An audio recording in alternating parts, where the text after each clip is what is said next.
Welcome to the Peep Podcast. I'm your host, Nicolle, and on this episode, we're starting to review the history of parapsychology, a topic requested by listener Dave Fritz.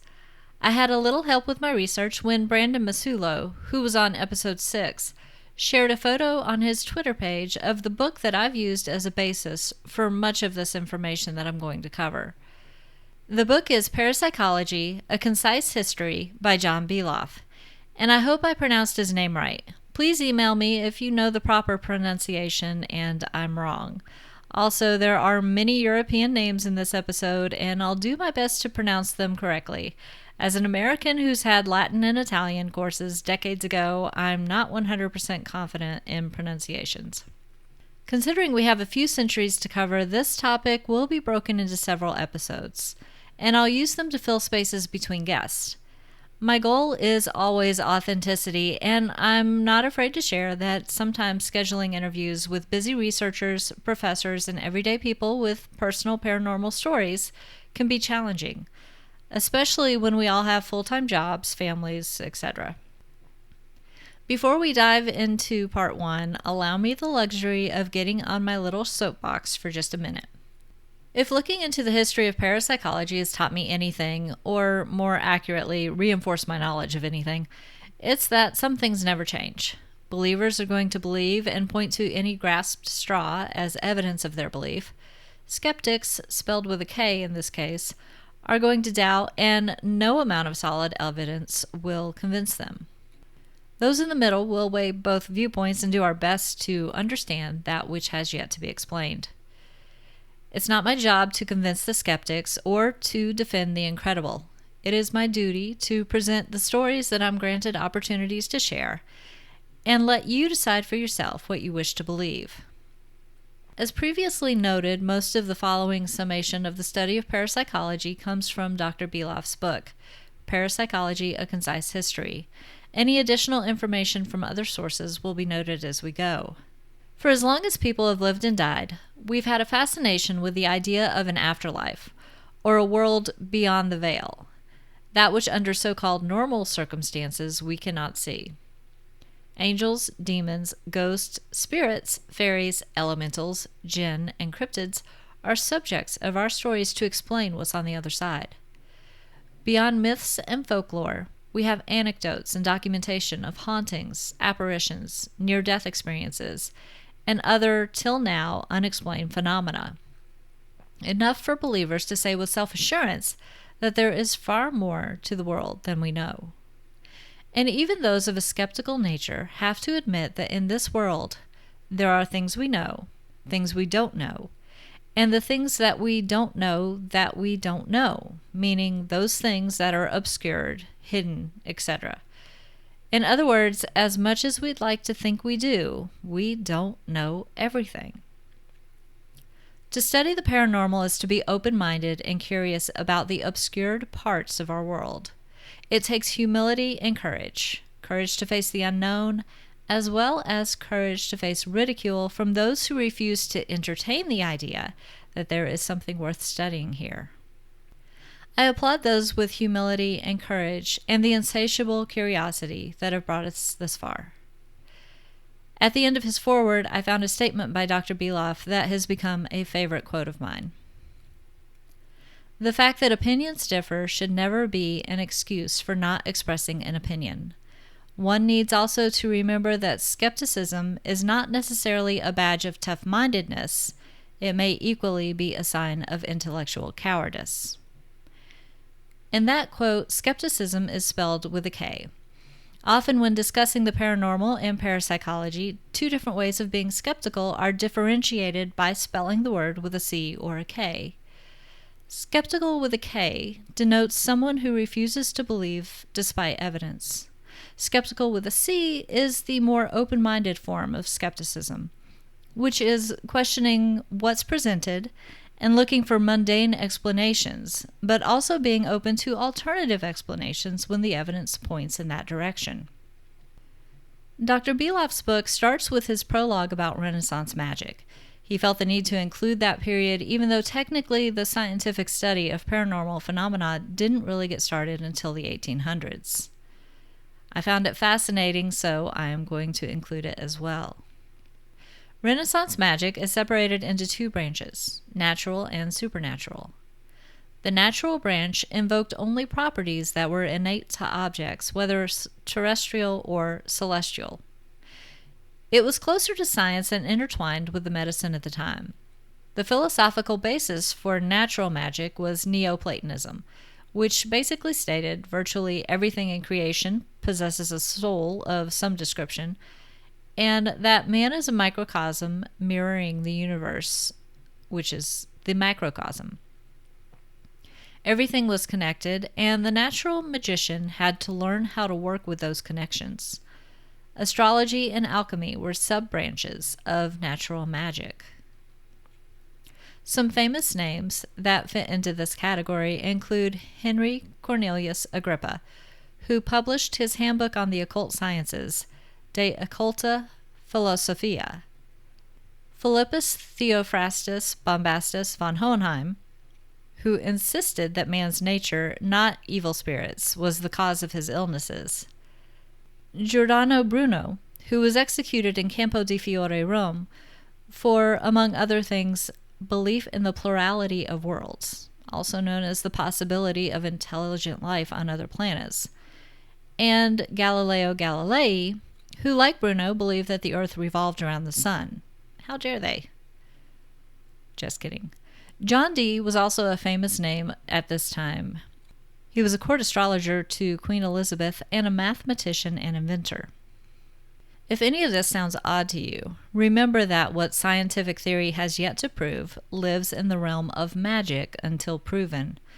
In the 15 and 1600s, what we now know as science was often seen as heretical mumbo-jumbo that could get you executed for defying the dominant religious beliefs.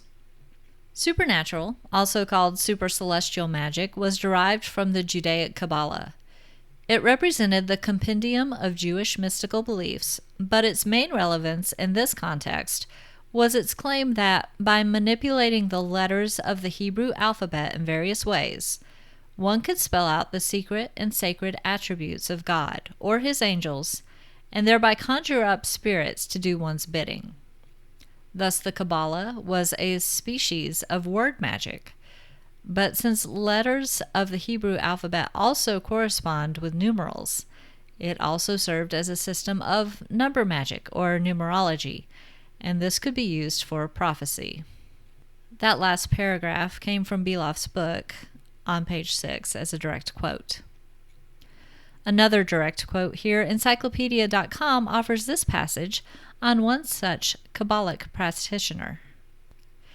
The Italian humanist Marsilio Ficino, who lived from 1433 to 1499, in his book, 3 Books on Life, completed in 1489, provided one of the most important and influential syntheses of magical literature. Ficino was associated with Cosimo de' Medici, who lived from 1519 to 1574, at whose urging he translated the Hermetic Corpus into Latin. He was also well acquainted with the 3rd century Neoplatonist philosopher Plotinus, who lived from 205 to 270, from whom he took the notion of the universe as a great living being whose members worked in sympathetic harmony with one another. The 4th century Neoplatonist Iamblichus, who had taught how to summon and make use of spirits by means of magical procedures, the Picatrix, which he used as a source for some of his prescriptions, and other works of Arabic astrological magic. Ficino's main interest was in using the beneficent influence of heavenly bodies, particularly the Sun and Jupiter, to enhance human life and health. This might be done by fashioning astrological images with the symbols of these celestial bodies, but in general, Ficino was more favorably disposed to astrological medicines, by which astral influences could be transmitted more effectively to humans. Saffron and honey, for example, were good repositories of solar virtue. Ficino also made use of Orphic hymns and their beneficent effect. Anticipating criticism for his use of magic, he pointed out that the Magi in Matthew's Gospel were honorable models for imitation, that Jesus had exercised healing arts, and that it was thus fitting for a priest and healer such as Ficino himself to use magical techniques to promote health and enhance life.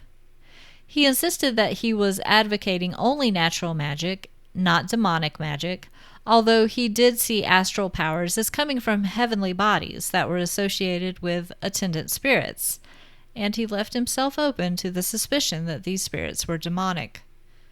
Again, that passage was from encyclopedia.com. Eventually, many of the Renaissance magicians who practiced natural magic studied the Kabbalah and became well versed in supernatural magic, including John Dee, who was said to have kept a diary record of the seances he held at which he claimed to have summoned angels. This eventually got him into trouble since his enemies had the ability to accuse him of diabolical sorcery and cost him the Queen's favor. Eventually, magic was no longer safe to practice, and the cry of witchcraft meant derision, persecution, and death to those accused. It was a dark time across Europe and in the New World for those who used their knowledge of the natural world to produce folk remedies for illnesses. But I think we all know those stories, and if you don't, Aaron Mankey's Unobscured podcast did a wonderful job of covering the Salem witch trials in its season 1. I highly recommend it. The scientific revolution gave rise to the distinction between normal and paranormal. Beloff stated, in the aftermath of this revolution, an enchanted boundary has ever since divided parapsychology from conventional science.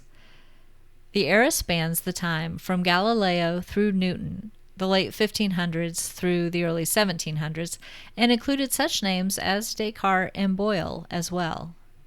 In the 18th century, we have the result of the scientific revolution by way of the Enlightenment. It said life should be conducted on the basis of reason as opposed to dogma, revelation, and tradition. Enlightenment basically killed the mystery of the universe by stating that the universe was a coherent and intelligible system whose workings could be known accurately, and eventually in full, through observation, calculation, and the due exercise of reason and reflection. That passage came from page 9 of Beloff's book. Basically, during the Enlightenment, any belief in miracles was folly. In the late 1700s, a Viennese physician named Franz Anton Mesmer believed he had discovered a fundamental energy that governed the health and well-being of humans. He called it animal magnetism, as opposed to the Earth's mineral magnetism. To treat diseases of all types, he believed you need to transfer this magnetic fluid from a healthy person to the ill person. Originally, he used magnets, but soon realized that the act of stroking or making passes with hands across the patient's body would have the same effect. Both would induce convulsions, and then the patient would start to feel better. And the patients lined up, most likely because the conventional medicine of that era wasn't all that helpful to begin with. Eventually, the practice evolved from inciting convulsions to lulling the patient into a trance-like state that they called somnambulism. When in that state, it was discovered that the patient could feel no pain, and so it was often used to allow for painless surgical operations, a big deal in a time before chemical anesthetics were discovered. Beyond being used to heal the sick, as those claims went, it also has been called the forerunner to modern psychiatry and even parapsychology. Mesmerism was the precursor to hypnotism, which in turn gave rise to the concept and theory of the unconscious, culminating in the work of Freud. it was discovered that some patients, while in their trance state, had heightened extrasensory perception, or ESP. So fascinating, and that, my friends, is where we'll pick up next time. Thank you for listening. If you've enjoyed this first in the series of the history of parapsychology, I do recommend finding a copy of Parapsychology, A Concise History. It goes much deeper into these topics than I can and is full of fascinating stories and documentation. What I covered tonight barely got us to Chapter 1.